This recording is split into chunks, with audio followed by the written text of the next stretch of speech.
inaad dhulka dawladda ku takrifali kartid inaad sare dheer ka dhisan kartid waxaan u nimid aniga fahamkayga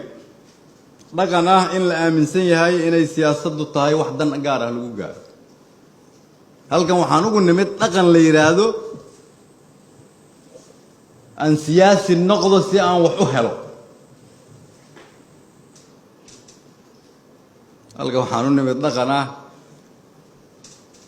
dhaqan ka duwan dunida oo ah siyaasaddu inay tahay tan wax lagu dhiso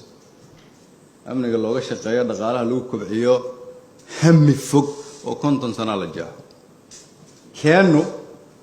wuxuu noqday dhaqan ku daxaleystay musuqmaasuq iyo qabyaalad iyo lalaab dhaqan u samaysan in qofka wax walba lagu aqbalo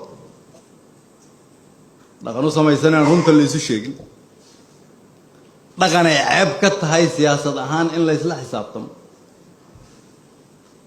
dhaqan ay wax dumiddu ka qurux badan tahay wax dhisidda halkan waxaan ugu nimid dhaqan in dawladnimada laga qowleysto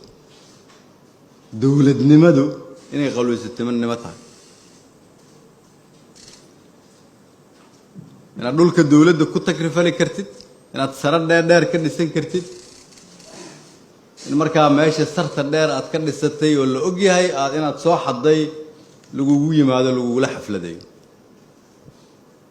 waa dhaqanka aan halkan u nimid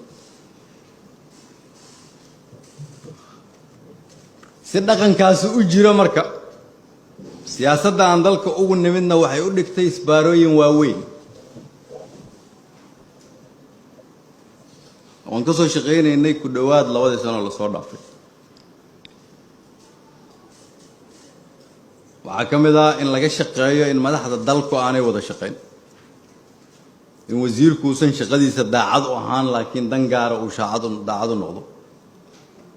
in la waayo madaxweyne iyo ra'iisul wasaare wada shaqayn kara